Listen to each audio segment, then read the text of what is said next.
Thokozani thanda ukulibingelela igama uprincipal Mahlanga unzuza kananasi umkheche uma singelili thina umagodonga kalotshani.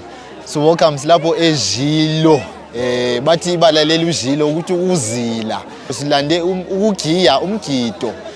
So this area is located within Esigodini district, and we're here for the first inaugural Giya Festival that's hosted by Vuyane Experience. So Vuyane Experience is an organization that seeks to ukulondoloza amasiko.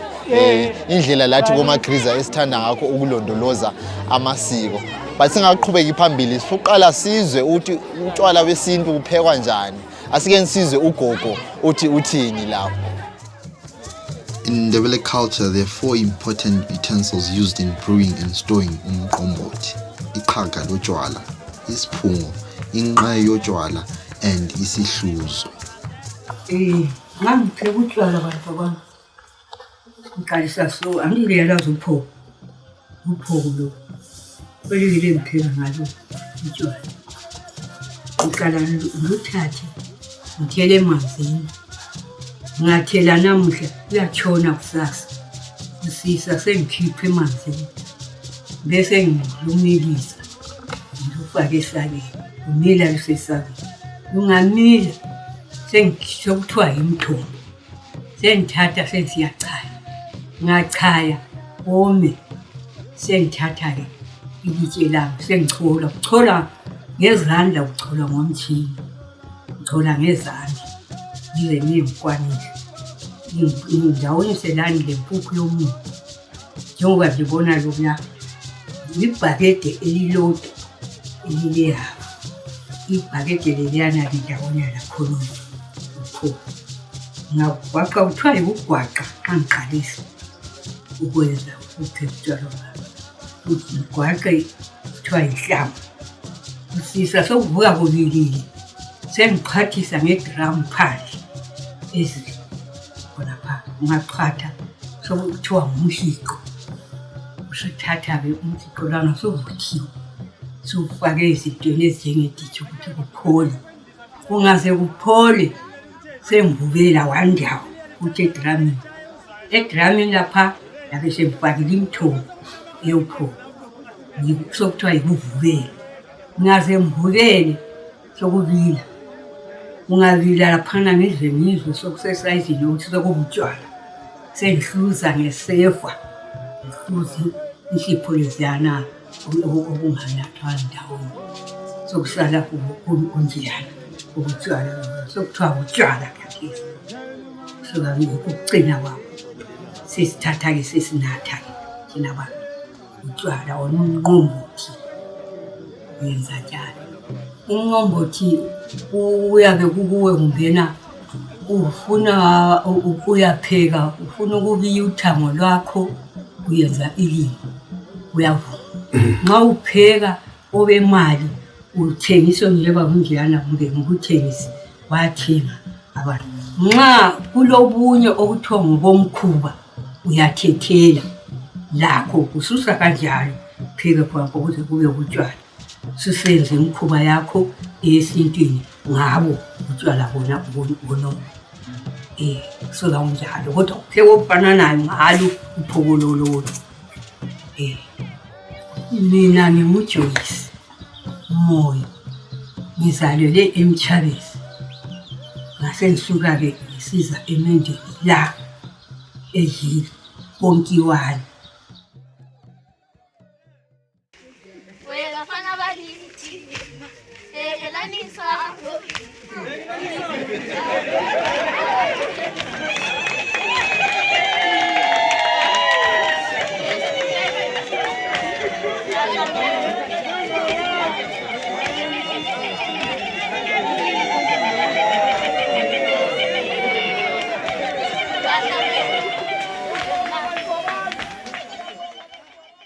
number of organizations are coming up from the realization that our culture is fast eroding, and needless to say, it is a shared concern.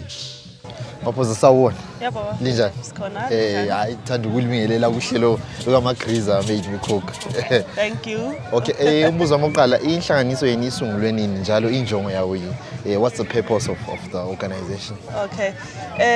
Isungulwe, I suppose it was birthed in 2020, but officially singathi isungulwe last year, 2021. And the purpose of the organization is to promote and I suppose carry on our culture and our tradition with the aim of trying to preserve and pass that on from generation to generation. So for us as a generation to learn about the tradition from Abadala and try and have that passed on to future generations so that it doesn't erode. Okay, so you speak about documentation. So tell us more about this Giya Festival that's happening.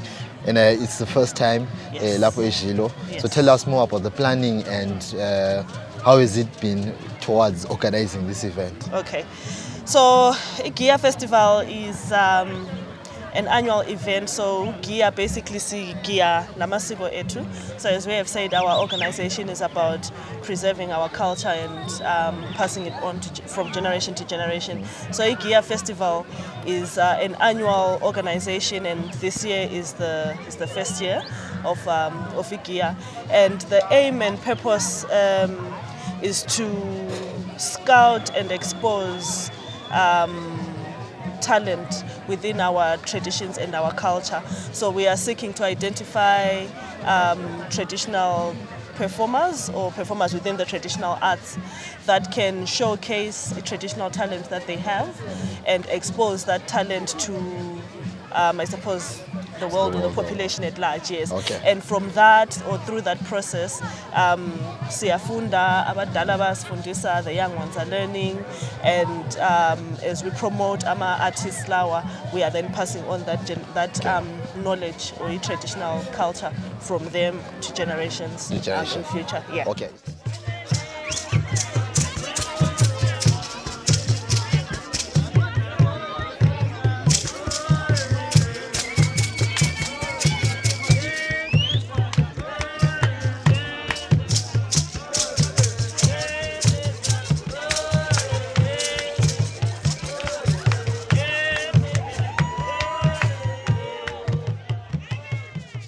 The BaNyubi people who have strong ties to the Galanga, the Venda, the Vira, the Sutu, and the Karanga have been residing in the area that is now known as Matobo for approximately 400 years.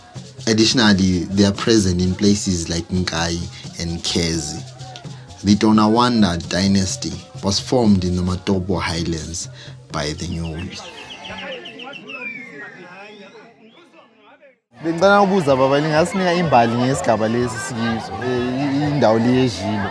eZhilo lapho yikho indawo esiko usungulwa khona isiko, kudabuka khona isiko ngobuningi ngoba khathesi kunje silama-shrine lapho esicela khona izulu vele singabantu abazikhonzela isiko lethu. Lona umuntu omdala, lona ibizo elithi Zhilo livelelana. eZhilo kutsho ukuzila.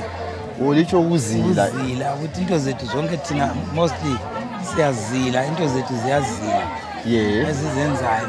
So abantu ababelapha before ngingathi ngokhokho bethu ngoba thina we originate from here. So yibo ababekhuluma ilanguage yona leya lapho kwakuthiwa isinyubi ukuthi Zhilo kutsho ukuthi Ziwilo. Ngizothiwa kule ntaba efanana yenza umsebenzi ofana le njeleli. Yona ikhatshana unganani? Hayi leya sikhangeleni. Esandleni senxele. Namhla kulo msebenzi lo wokugiya oqoqwe ngabakondlovu. Libona uqathe ongakanani ukuze silondoloze amasiko ethu, sikhalele indaba yokugiya.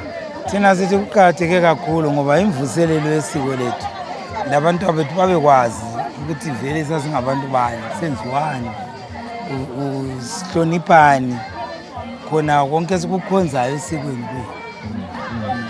Hayi, ngiyabonga mntu omdala. Thank you. In the rural areas, the village head is known as Usapu, and his role is to maintain the traditions and culture of his community. Mina ibizo lami nguMartin Moyo under umvinjwa crawl ngihlala khona lapha eZhilo esigabeni seZhilo ezitolo lapho kade kulomdlalo khona owesintwini umdlalo wethu wesintwini siqale ekseni ngabo9 kodwa umdlalo lo sinanzelela ukuthi besivuselela amasiko ethu njengendawo yakithi njengosobhuku ophethe abantu lapha besisenza ukuthi abantu namhlanje bevuselele amasiko abo ekuvuseleleni amasiko sinanzelela ukuthi kulezinye indawo ezizilayo ezakithi khona lapha especially intaba ezikhona lapha ezigqagqelene le indawo yezitolo zeseZhilo lakokhulu koChokoto so indawo lezo ziyahlonishwa kakhulu sesifundisa njalo ukuthi abantu nxa bekhona lapha endaweni naleyi kube ukuthi bebekwazi ukuthi kule mvelo yabo evele iphila khona lapha kwena le indawo so kulezi intaba ezizilayo ezinye kaziqanswa kungaba semini mazingaqanswa kungaba semini especially intaba okuthiwa yiKankari intaba esentshonalanga kwezitolo eyiye enkulu iyazila ukuqanswa emini especially kodwa ekuseni ungayiqansa wehle masinyane kungakachayi u8 kube sokusithi njalo ungayiqansa ntambama ngabo 4 kusiyachaya u6 ntambama emini mayilanga lishisa izikakhulu ngesikhathi sezulu kayiqanswa njalo kayikhonjwa iyazila ilezibonakaliso ezithile nxa sokusenzakala isikhathi sokuthi sokuyisikhathi sezulu esikhathi nxa sokuzafika izulu iyazitshisa kwesikhathi uyifica ivutha umlilo kwesinye isikhathi ufice ukuthi intaba yenale iyabiduma kumbe ikhala amaklogo ezinkomo ngokunjalo intaba enjalo iyabisihlonishwa esintwini sakithi ngapha siyayihlonipha indawo yakithi koChokoto lapho ucelwa khona izulu koNcube iseduzane njalo is less than a kilometer mawusiya khona usoka ezitolo mina ke ngiphethe indawo yasezitolo eZhilo yimi engikhangele indawo yakhona lokugcina amasiko ayo yimi enginanzelela ukuthi abantu abaphila kwena le indawo bayagcina amasiko ayo ngiyabonga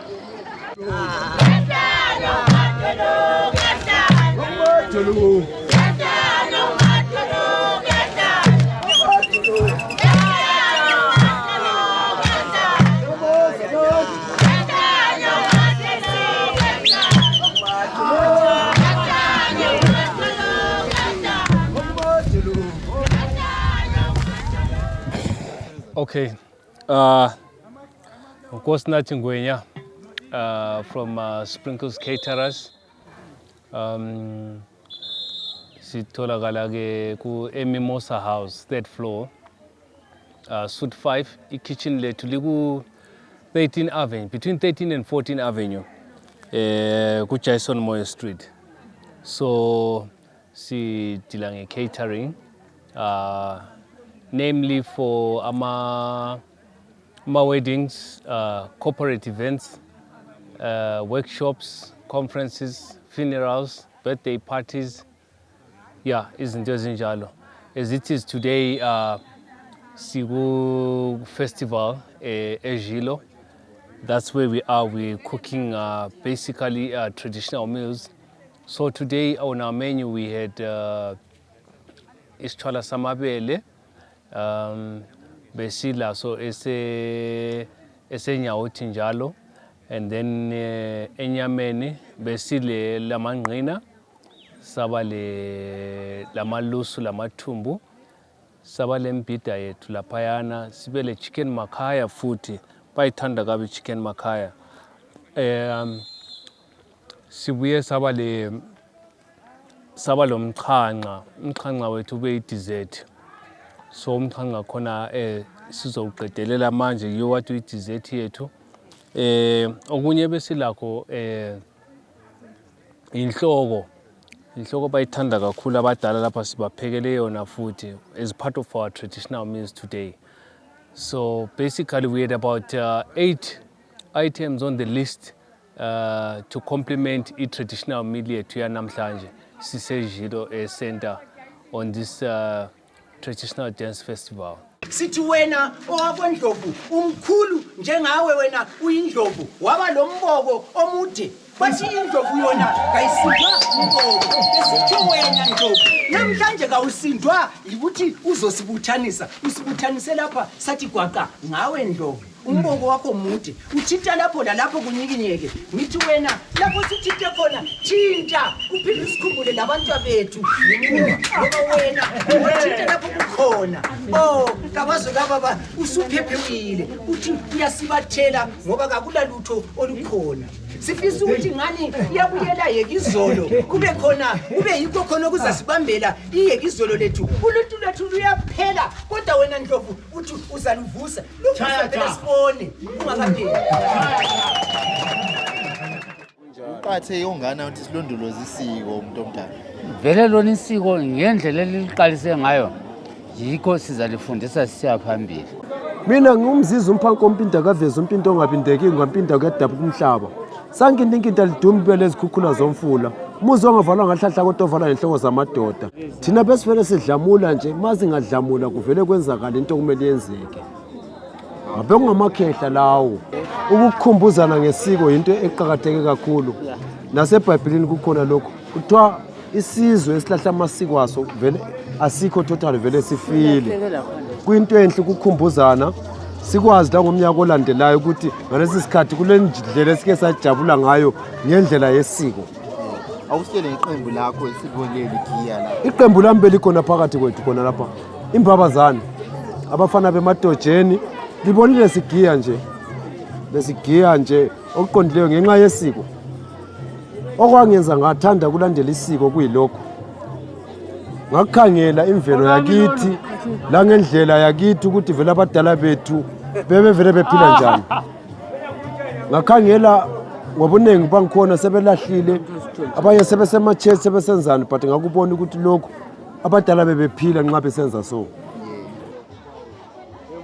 Here we listen to Umdala Uqhubani emphasize the inviolable need for us to proudly preserve our cultural identity and the traditions that make us who we are. Lobo utshwala labafana abangasosayizi thina siyazi buphekwa kuthiwa utshwala besintu sikholisa ngabo sithethela ngabo senza yonke imikhubo mbela amalimo okuhlakula yeni lokho kufuna sathiwa lokutshwala kuthiwa ngobesintu khathesi abafana sebentshintsha bethi isigodo khaya khonkwana mina sithi sengazathi sendulazisa isintu sakithi abasithi isigodo khaya athi emvelweni owalayela umuntu uthi kulesigodo khaya udala kakwazi ukuthi utshoni hayi khona ubuya lo bebhalo ukuthi awenzanga lokho hamba amasiko abokhokho uzathola ukuthi into zakhona ziyalunga zonke ziyakulungela ngendlela efanele abawulahla amasiko isizwe amasiko aso ona makhiwa azuza umbono masinyane abuya leBhayibheli sekela thina ukuthi isenze esethi isintu ngoba sazi engekho isonto yaketha indindi uchango amakhiwa abuya lesonto sase sikhonza kuNkulunkulu abaningi abasayenzele imikhubo yesintu bathi imikhubo lana kuyindi sigodo khaya athi hayi isintu sakithi esimandi sayo esihlo thola lemakhiwa angathiwa kusenza imikhubo yakuthola besenza nje amakhanda nephu bekholisa hayi lokho kumnandi kubani mfana zamambi njani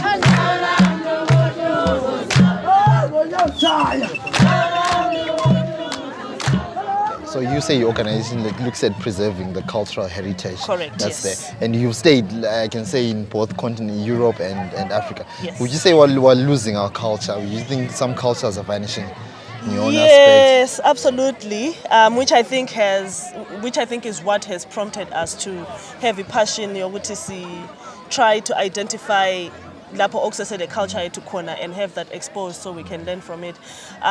We've been privileged enough to be exposed to the New Zealand nation, and New Zealand has a very strong culture, and the way that they have preserved their culture, the way that people in our generation within the New Zealand community, the way abazi ngayo culture yabo and the way they practice it, it's given us the challenge to hopefully come back home and be able to emulate that, so that our generation and the younger generations have that passion to learn about our culture, preserve it, and be able to then pass it on to our generations. Okay, Alandela. Yeah. Thank you so much for your work. So people who want to connect with Vuyane Experience, how can they do that?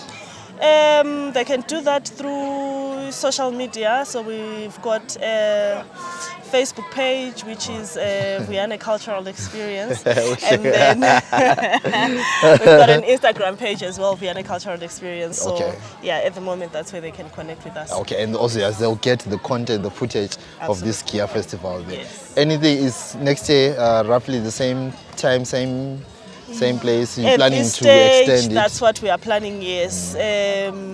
Location-wise, we are not quite certain, but certainly there will be a Giya Festival again next year. Like I said, it's an annual event, or we're hoping for it to be an annual event. So we will have this again next year, but we'll be posting in our social platforms when it will be and where it's going to be. Okay, thank you so much for your time. Thank you for the festival, and hope to come back next year. Please, kindly invite. Absolutely. Shout out to Chef Nkosi. Oh yes, absolutely. Shout out to Chef Nkosi. He did a great job. Thank you very much.